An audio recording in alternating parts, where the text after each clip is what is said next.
Hello, and welcome to Tech Latest from Nikkei Asia, where we bring you the freshest updates from the technology sector in Asia. I'm your host, Akito Tanaka from Nikkei Asia's Tokyo headquarters. And Cheng Ting-Fang, or Annie, as we call her, a Nikkei Asia tech correspondent based in Taipei, will join me for this week's episode. We'll discuss Apple's AI server production in Taiwan and other stories that we recommend to our readers. Welcome to this week's episode, Annie. It's really great to have you here. I'm very glad to be here, Akito-san. Thanks a lot for having me, and hello, everyone. Thank you. And before we get started with our main topic, let's briefly discuss the outcome of the just ended US presidential election. Now, Donald Trump will be back in the White House. You wrote the story about this, and what effect would this have on the global tech supply chain? Yes, we spoke to many tech supply chain executives and market watchers, mainly from Taiwan and South Korea, two important chip and tech economies in Asia. And majority of them agree that the tech supply chain could face an even bumpy future and lots of uncertainties ahead. People in the supply chain are using terms like buckle up or prepare for the roller coaster ride to describe their mood currently. Some aspects that we hear the most would be first, these Asia top chip makers from TSMC to Samsung will likely have pressure to move more chip production to the US. Second, more tech suppliers will need to diversify their supply chain out of China. Third, there could be more tariffs coming on the supply chain in many parts of the world, for example, on Mexico and even on Taiwan. Fourth, many American allies might need to rethink how to manage the relations with the US looking forward. For example, President elect Trump's earlier comment on Taiwan's chip industry take away US jobs. The tech industry here is cautious to see what these could translate into his later policies or directions. Great. Thank you, Annie. Well, it looks like it's going to be a lot of challenge for the industry, and you're going to be very busy covering that. It will be good to have all these news for the readers in the near future. Now, for our main topic of this week's episode, in Nikkei Asia's weekly Tech Asia feature story, you wrote about Apple approaching Foxconn to build AI servers in Taiwan. Now, what are AI servers and what kind of AI servers is Apple planning to build? Okay. AI servers are often referred to as non-traditional servers. These servers requires redesign and are equipped with accelerators such as GPUs from market leaders like NVIDIA, enabling them to run generative AI workloads. And in Apple's case, it wants to build its own servers with its own Apple silicon, the company's in house design chips, to power the generative AI functions of Apple Intelligence on iPhones, MacBooks, and its other devices. So these AI servers are essential for Apple to run its Gen AI Apple Intelligence service. However, your story points out that Apple is facing a hurdle in this latest move. What is this hurdle? Sure, Foxconn is Apple's biggest iPhone assembler, but it is also the world's largest AI server maker and supply to NVIDIA's AI servers.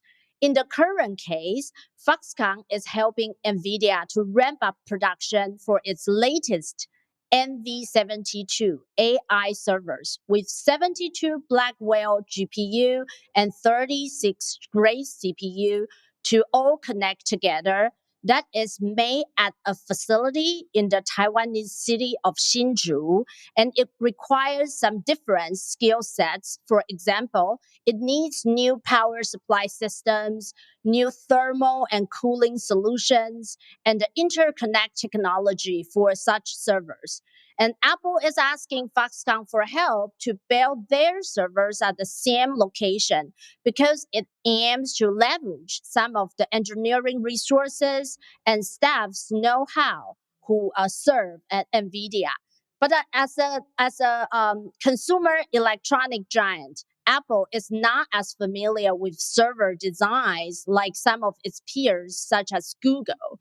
But currently, the resources on Foxconn's end are constrained. According to people who have been to the facility, told us that it is already very crowded there and too busy working on NVIDIA's projects. Meanwhile, what we heard is that Apple is not offering good enough price as well.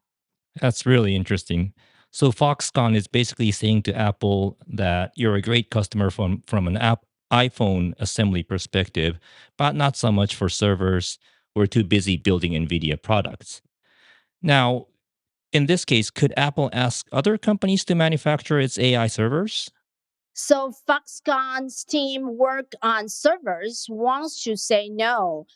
But from Foxconn's group point of view, Apple is still a very important customer, so they might not want to completely reject the deal, but still trying to figure out how to make room for Apple. However, Apple is currently also asking other smaller suppliers, such as Lenovo. It has some server know how because it bought IBM's x86 server business 10 years ago, and also USI to help with the design and the production of some server projects as they are putting Apple intelligence in more markets and more devices. First would be in the English speaking countries like the US to UK to Australia, but it also aims to deploy to more nations in Europe, Japan, and even China next year. Great. Thank you, Annie. Are there any other Nikkei Asia tech stories you want to recommend to our readers this week? I would like to share a story highlighting the global chip race among top chip makers. We exclusively reported that TSMC is set to receive its first shipment of the next generation high-end EUV lithography tool from ASML. This advanced tool is capable of printing the world's smallest lines on chips so that make a single chip more powerful. The machine is gigantic and extremely expensive at 350 million, a price tag that you can buy 3 F-35 fighter jets. And interestingly, Intel, which aims to regain its chip production leadership, already secured the world's first two sets of these tools at the Oregon facility several months ago for R&D and testing. Actually, Intel was very late adopter of EUV technology compared to Samsung and TSMC, which embraced it in 2018 and 2019 respectively. Intel back then thought they didn't need such an expensive tool for chip production, but later changed after 2020s. However, this time around, Intel is more aggressive in its adoption of the latest and the next generation EUV technology compared to TSMC. Thank you, Annie. Great reporting, great stories, and thank you for joining today. And we'll speak again on another episode of this podcast. Thank you. Thank you very much. That's all for this week's episode. You can read more of Annie's reporting, along with other stories about Asia's tech industry on Nikkei Asia website, asia.nikkei.com. You can also subscribe to our weekly Tech Asia newsletter, which will be delivered to your inbox every Thursday. Lastly, if you enjoy this podcast and want to support us, please give us a follow on whatever podcast platform you use. Thanks again for listening. Check back in next time for more updates on the tech trends that matter.